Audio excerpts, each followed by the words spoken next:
like it still does, like it couldn't care less for how far you've come from where you began.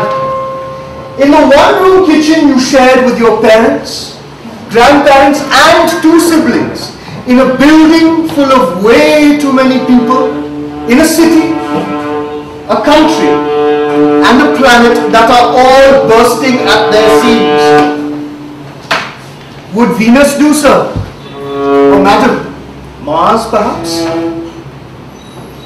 Uranus is an ancient schoolyard joke. It used to crack you up, even 100 years ago, when you last lived. Don't you remember?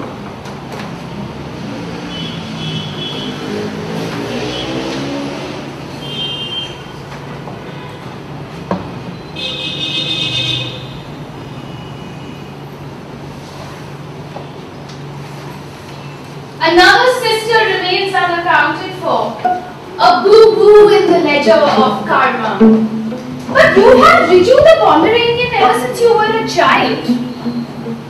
The dog is probably the sibling you once had in the dusty hamlet that is now a bustling town. That's how it works in this collectivist city. One person picking up where the other left off. Someone jumps. Someone else dies. The one who receives is not the one who asks. The one who dies. Not the one who starves. But someone always lives. Receives. And eats. Maintaining the degree of discontent to just a notch below boiling point, beyond which lie cracked thermometers and spilled mercury, which dribbles down hands like silver blood, impossible to catch once it has escaped. Like helium balloons that soar away from the last minute grabs of heartbroken hands and the upward gaze of crushed faces. Look! There is that bubble of green rubber wafting above the city, blind to its God's viewpoint of this twinkling smoky sprawl that calls itself a metropolis and all. Some metropolis this, where the toilets are this. You've got to be shameless to relieve your bladder. Turn your back to the street and unzip against a wall that's been painted over, oh hell, with gods. You stand there with a bursting bladder, staring at Sai Baba's beard, gazing at the scrawny loincloth of Jesus, that crescent Eid moon on Shiva's head, compensating for the terrible rendition of the Kaaba. You titter to see someone else's blasphemy, puddled at the bottom of the sacred divider. On the other side of the wall stands the Ministry of Hurt Sentiments, whose officials are piqued by your interest in someone else's wall-pissing antic.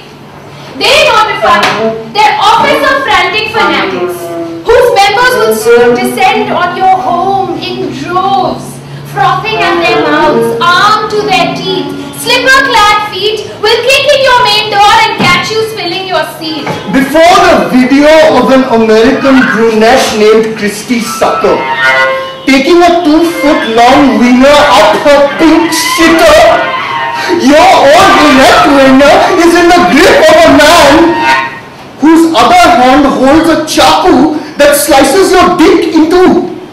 Someone jams a piece of it in your mouth. The other piece is pushed up your butt before the frantic fanatics depart. Before the frantic fanatics depart,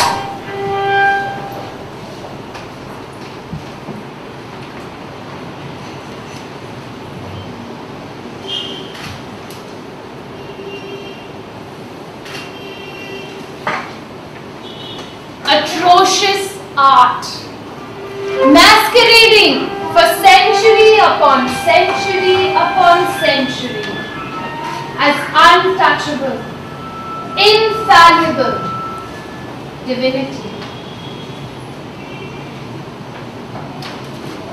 900 kilometers from the metropolis where you presently live, in a brand new 2-bedroom flat on the 8th floor of a 30-floor town that was constructed on land reclaimed from a miffed sea, which can't stop sloshing furiously against the stone embankment built to keep the sea out from its millennia-old root. Pronounced route.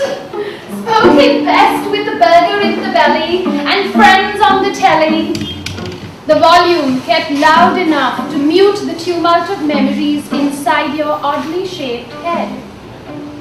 Or does memory reside in the layers of your flesh? Since elephants can remember past lives, even those that are born and die in the zoo, surrounded by a jungle of a city, jungle upon jungle, pulped into papery consistency. This in itself ought to make headlines in the daily that you browse through every morning. Cutting, they call it. That far from tea, bubbling away on footpaths all day and night.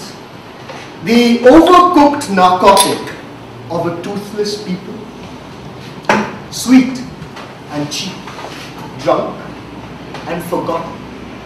A meaningless pause in the futile day of a purposeless existence. When seen through the steam from a 5-cup of cutting, the city wavers like a mirage. There are no trees lining the roads. There is no administrator to fix the potholes. No one is in power. No one in control. When seen through the steam from a 5-cup of cutting, the future flaps around like a headless chicken, spraying out iPods and high-speed petrol. The faster you drink, the quicker it goes, leaving you contemplating tea dust at the bottom of your white plastic cup. Happy New Year!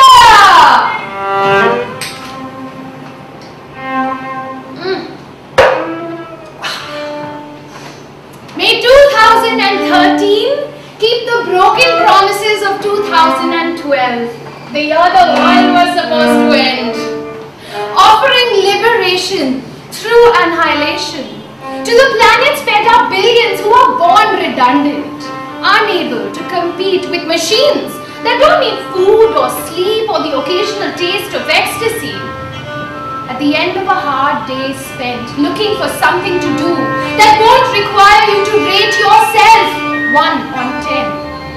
On your ability to work as a team towards a collective corporate mission of full market domination and ever-increasing dividends for shareholding Shylocks who also traded futures, mammoth self-serving seers, their big money riding on bad harvest predictions, the long and short of which, regardless of one's position, is a certain disposition to milking money from thin air, the buying and selling of commodities that aren't even there.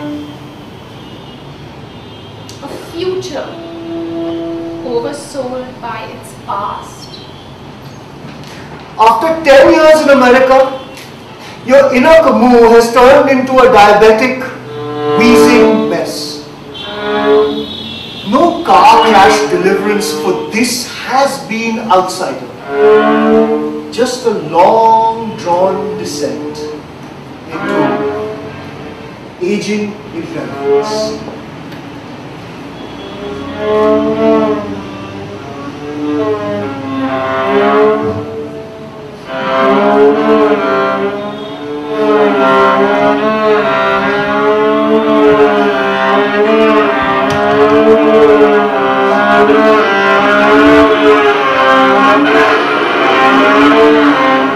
Scientologist Alterna Rocker is your last remaining bastion of authenticity is nothing to crow about. Come back home, son! It's time you sweated in a familiar heat. Even on the coldest of winter days that aren't cold enough for foreign tourists who roam around Colaba in crumpled shorts bemoaning the heat, shaking off persistent beggar kids who cling by twos and threes onto well-fed Caucasian arms that have turned red with the accumulated embarrassment of a race that roams the herd world like intergalactic tourists from some lonely planet whose residents live by the book, kill by the book, and are booked several months prior, their return tickets confirmed for Feb and latest.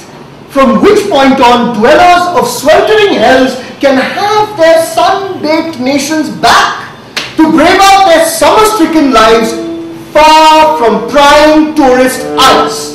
It's easier to be hot when no one's watching. Whew. It's easier to sing when nobody's demanding. That your idiom remains contemporary and your politics relevant. That you don't take too long to return with a new song. Gotta give the market something to run with, even if it's fractured like a skull and lacking any semblance of plot and crammed with 1,000 characters who feature for a sentence or two. Blossoms of flesh that fade like mist, disappearing in the time it takes to unhook a bra, unwrap a condom, to say I do. Pallavi, the woman you almost married, has 392 friends, 25 of whom are common to the two of you. Her posts on the walls of those you know can be viewed by you too.